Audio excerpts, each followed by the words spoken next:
Donc, en fait, bon, je ne saurais pas l'expliquer, mais depuis qu'en fait j'ai grandi, tous mes amis ont toujours été étrangers. Donc, je ne sais pas, c'est peut-être que, pour revenir à la question que vous m'aviez posée précédemment, c'est peut-être que je ne me reconnaissais pas aux valeurs que les autres véhiculaient. Et donc, je me rapprochais beaucoup des gens étrangers, que ce soit des Asiatiques, des Africains.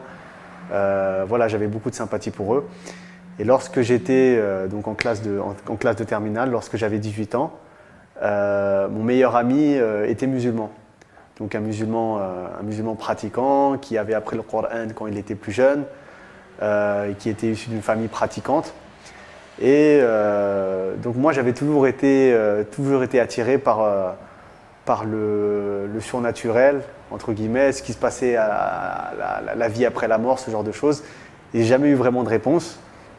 J'ai toujours posé des questions, on m'a jamais répondu. Enfin, on n'a jamais su me répondre, ou alors on m'a donné des explications qui n'étaient pas convaincantes, qui me paraissaient absurdes. Et donc cette personne-là, mon ami qui était dans ma classe de terminale, lui, donc me parlait d'islam. Et donc pour vous resituer un petit peu le contexte, à cette époque-là, l'islam même me faisait peur. Donc c'était à l'époque du 11 septembre notamment. Donc on entendait beaucoup de choses à propos du terrorisme, de ce genre de choses. J'étais vraiment effrayé. Je m'étais fait une image de l'islam en fait. Et cette personne-là, ce musulman, donc qui était qui était réunionnais, ses parents étaient d'origine indienne. Et donc il a commencé à me présenter l'islam sous un autre aspect. Et notamment me parler de choses qui me fascinaient. Et il en était venu à me parler en fait des vérités scientifiques qu'il y avait dans le Coran, à savoir qu'il y avait des mers qui ne se mélangeaient pas, qu'il y avait des choses en fait que les scientifiques découvraient maintenant et que ces choses étaient écrites dans le Coran des siècles avant. Donc ce genre de choses me fascinait. Et aussi beaucoup avec son comportement. Le comportement, c'est quelque chose qui m'a vraiment touché chez les musulmans. Et je me souviens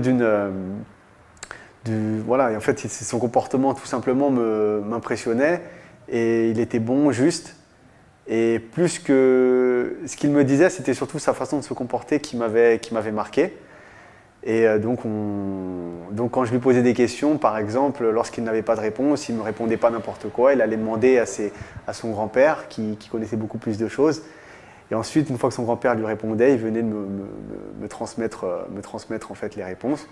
Et donc voilà, de fil en aiguille, j'ai commencé à connaître un petit peu l'islam. Et donc l'islam est resté un petit peu dans mon cœur, mais je n'avais pas fait le pas de me convertir en fait. L'islam était resté en moi. Elle m'attirait, mais je ne m'étais pas converti. Jusqu'au jour où, donc, après mon baccalauréat, je suis allé à l'université. Et à l'université, j'ai rencontré, donc j'étais à l'université à Paris, à quelques centaines de mètres de la grande mosquée de Paris. Et là, dans ma classe, j'étais dans mon groupe de travaux pratiques. Je me suis retrouvé avec beaucoup de musulmans, donc qui sont devenus mes amis. Et ces personnes-là étaient pratiquantes. Donc elles faisaient régulièrement les prières à la mosquée. Et donc voilà, on parlait beaucoup religion. Et petit à petit, je m'intéressais beaucoup plus à l'islam. J'ai commencé à lire des livres. Et jusqu'au jour où y a un frère qui m'a dit que c'était la prière et qui partait prier et qui me demandait de venir, enfin de l'accompagner. Et donc je l'ai accompagné. Et pour l'anecdote, donc c'était pendant le mois de Ramadan. À l'intérieur de la mosquée de Paris, ils avaient fait une petite librairie où il y avait beaucoup d'ouvrages. Et donc, je m'étais mis à lire les livres à propos de l'islam. Et à ce moment-là, j'ai entendu l'Adhan. Et les musulmans, en fait, les croyants allaient procéder à la grande prière du vendredi. C'était le moment de prier. Et je me suis retourné pour sortir. Et je vois que toutes les issues étaient bloquées en fait, par les fidèles. Ils avaient mis des tapis partout et ils allaient commencer à prier.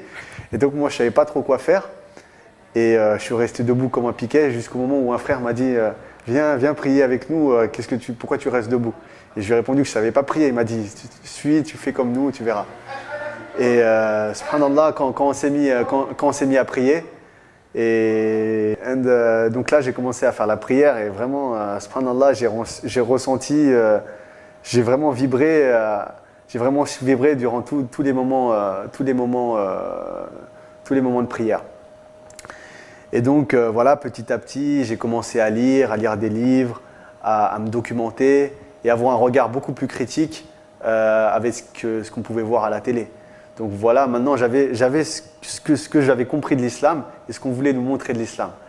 Et c'est là, à partir de ce moment-là, où j'ai fait des comparaisons et je me suis rendu compte que vraiment les médias français étaient des imposteurs et qui voulaient vraiment nous donner une certaine image de la religion qui était fausse. Et même encore à l'heure actuelle, vis-à-vis de mes parents, quand il y a de la télé et quand on entend le journal télévisé, à chaque fois qu'on entend une information à propos des musulmans, c'est toujours quelque chose de négatif. Et moi, c'est quelque chose qui me fait vraiment mal au cœur. Et j'ai presque une haine contre les médias français de vouloir autant déformer l'islam.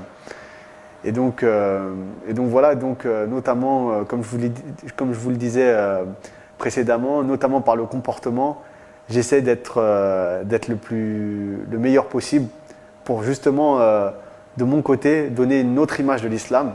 Parce que mes parents, donc au début c'était un petit peu difficile avec mes parents, notamment mon père qui était bouddhiste, qui était attaché à ses valeurs, à ses racines. Et voilà, quand il a su que j'étais musulman, donc lui qui avait grandi et qui avait grandi dans l'éducation bouddhique, lui était beaucoup plus... il était vraiment très triste que je me sois converti à l'islam en fait, parce que d'une certaine façon, il perdait... en fait, je perdais les racines de la famille. Sa famille lui avait transmis des valeurs asiatiques, des valeurs du bouddhisme. Et donc que je ne reprenne pas le flambeau entre guillemets du bouddhisme, et ben ça l'a beaucoup blessé et ça l'a beaucoup marqué. Et donc pendant un temps, donc ça s'est vraiment pas très bien passé avec mon papa. On se parlait pas du tout. Et ma mère qui m'aimait beaucoup, elle acceptait mon choix, elle le respectait. Et donc voilà, notamment mon père avait une image qui s'était forgée de l'islam au travers des médias. Et donc tout mon travail à moi, et encore maintenant, c'est d'essayer de me comporter de la meilleure des façons pour essayer de donner une autre image des musulmans, mais vraiment c'est vraiment très difficile. Et voilà, hein, c'est...